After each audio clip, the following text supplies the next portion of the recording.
Um, I'm constantly being asked about when I was doing my podcast, training a couple of my former students back in 2018, I think it was.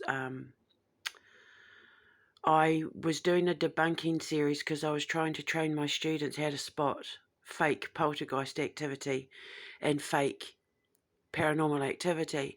And I used this example to show them about how people can easily stage paranormal attacks.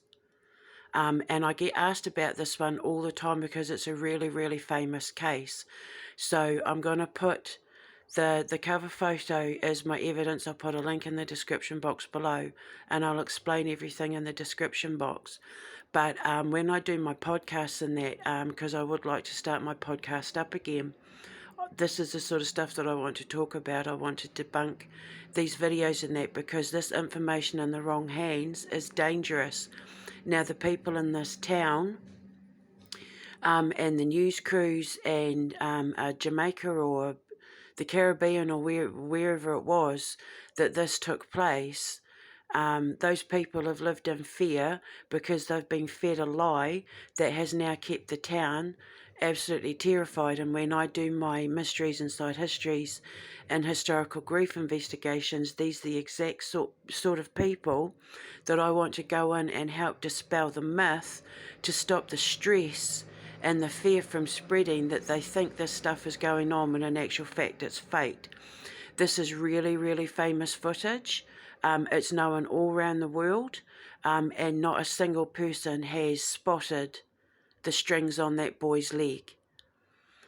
So when I do my podcasts again, except this time it won't be for training purposes like it was the last time with my former students, it's going to be my podcast.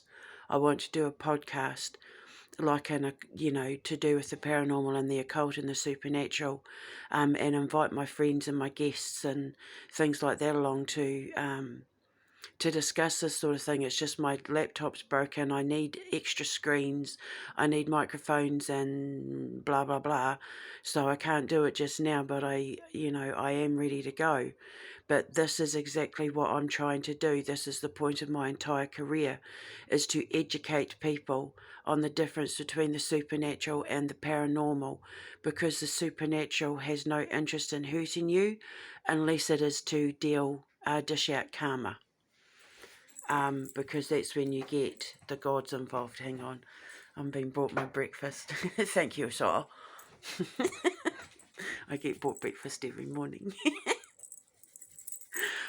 Yeah, so that's the whole reason for why I was doing my podcast a few years ago on my old channel.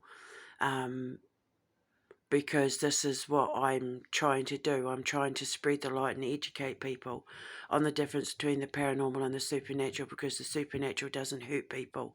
The only way the supernatural get involved is when it's to do with like divine retribution. And that means you've done something pretty bad. Whereas the paranormal, it's all based on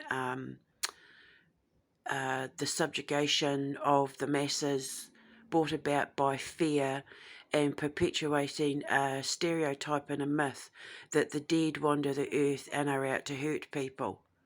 And it's not true. And I keep proving that time and time and time and time again. The boy says it was a friend who died a few years ago, a teenage boy, unless he was a murderer or rapist or something, would go straight to the light. He would be a pure soul. He would be an innocent. And there is no way on God's green earth he would come back to torment his friend like that. And this is what I'm trying to educate people on. So, yeah, you see the strings. I'll talk about it in the description box below. But when I get my podcast up and running, and I've got all the equipment I need, I will have my podcast up and running in full swing, and then we can discuss the supernatural, the paranormal, the unexplained mysteries, the unsolved mysteries, and the whole lot. It's just I don't have the equipment just now, and I'd prefer to have my own place so that I could have some peace and quiet, because it gets very loud around here. So, and it's hard to concentrate. But anyway, there's the photo.